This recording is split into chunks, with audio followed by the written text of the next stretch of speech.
项目2，我现在请迪卡洛女士通报情况。Thank you, Mr. President. 3 years ago today, the world watched in shock as the Russian Federation launched its full-scale invasion of Ukraine, a clear violation of the UN Charter and international law.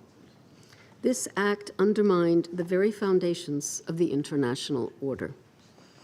For 3 long years, the people of Ukraine have endured relentless death, destruction, and displacement. Families have been torn apart, lost loved ones, and witnessed their homes and entire cities reduced to rubble. The Office of the High Commissioner of Human Rights has verified that since 24 February 2022, at least 12,654 Ukrainian civilians, including 673 children, have been killed. Another 29,392, including 1,865 children, have been injured. The actual figures are likely considerably higher. The numbers only continue to rise as Russia's brutal attacks persist across the country. In 2024 alone, civilian casualties increased by 30% compared to the previous year. The war has created the largest displacement crisis in Europe since the Second World War. More than 10 million Ukrainians remain uprooted, 3.6 million displaced within Ukraine, and 6.9 million seeking refuge abroad. Many remain in precarious conditions, uncertain whether they will ever return home. Beyond the immediate physical devastation, the long-term psychological toll on an entire generation of Ukrainians is incalculable. Ukraine is now among the most heavily mined countries in the world. This is a deadly legacy that will take years to overcome, including its immense environmental consequences. The massive destruction of civilian infrastructure impacts millions. For 3 consecutive winters, repeated strikes on the energy grid have left communities without power, heating, or other essential services. Over 2 million families remain without adequate shelter.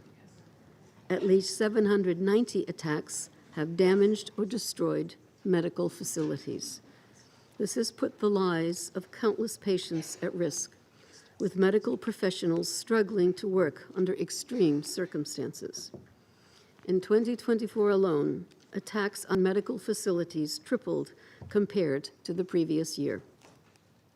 The education system has also been decimated.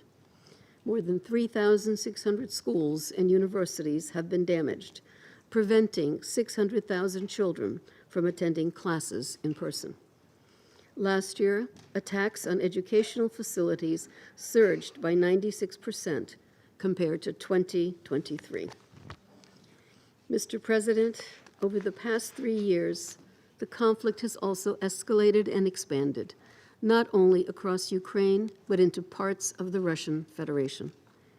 We have seen reports by local Russian officials of increased civilian casualties and damage to civilian infrastructure in the Kursk, Belgorod, and Bryansk regions of the Russian Federation due to alleged Ukrainian attacks. It cannot be said often enough. Attacks against civilians and civilian infrastructure violate international humanitarian law. They are unacceptable no matter where they occur. The war's impact is also felt globally as it destabilizes economies, disrupts food security, and threatens international peace. The further internationalization of the conflict is deeply alarming, particularly with the reported deployment of troops from the Democratic People's Republic of Korea into the conflict zone.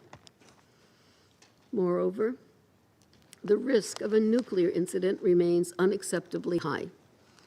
A drone attack on 14 February caused a fire in the building, confining the remains of the reactor destroyed in the 1986 Chernobyl accident. This incident once again underlines the persistent risks to nuclear safety in Ukraine. Mr. President, the United Nations is committed to assisting Ukraine in its recovery. We continue to work with our humanitarian partners to deliver life-saving assistance. In the past 3 years, over 200 interagency convoys have reached 810,000 people with assistance along the front line.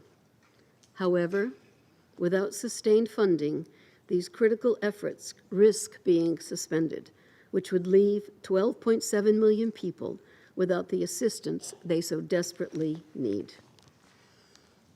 Further, we still do not have access to the estimated 1 million people in need of humanitarian aid in areas of Ukraine currently occupied by the Russian Federation. We recall that international humanitarian law requires the facilitation of rapid and unimpeded passage of humanitarian relief for all civilians in need, no matter where they live.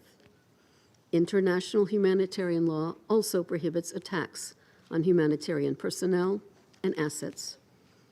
And since February 2022, 25 aid workers have been killed in the line of duty and 86 others injured. There have been 236 documented incidents involving violence against humanitarian personnel, assets, and facilities. Humanitarian workers must be protected. Mr. President, the full-scale invasion brought a dramatic increase in the number of human rights violations in Ukraine, as reported by the UN Human Rights Monitoring Mission in Ukraine. OHCHR also documented the systemic and widespread use of torture, including sexual violence by Russian authorities against Ukrainian prisoners of war. OHCHR reports that 95% of Ukrainian POWs and 3/4 of Ukrainian civilian detainees interviewed have suffered torture or ill treatment in Russian captivity. Russian forces have executed at least 71 Ukrainian POWs since February 2022, with an alarming spike in executions since August 2024. And at least 170 civilians, including 5 children, have been executed in areas of Ukraine controlled by Russian authorities, including in places of detention. Meanwhile, about half of the 469 Russian POWs interviewed by OHCHR described torture and ill treatment, mostly during the initial stages of captivity. 26 of those interviewed reported having been subjected to sexual violence. The monitoring mission has also verified the execution of 26 Russian POWs. With one exception, these killings occurred in 2022 and early 2023. These crimes must not go unpunished. All victims of violations of international humanitarian law and human rights law deserve justice. Accountability is not optional. It is an obligation under international law. Mr. President, in its only consensual decision concerning Ukraine since the full-scale invasion, the presidential statement of 6 May 2022, the Security Council recalled that member states have undertaken, under the Charter of the United Nations, the obligation to settle their international disputes by peaceful means. The resolution the Council adopted a few minutes ago also urges a swift end to the conflict. Indeed, it is high time for peace in Ukraine. This peace must be just, sustainable, and comprehensive, in line with the Charter of the United Nations, international law, and resolutions of the General Assembly, including those adopted this morning. This includes full respect for the sovereignty, independence, and territorial integrity of Ukraine within its internationally recognized borders. Thank you, Mr. President.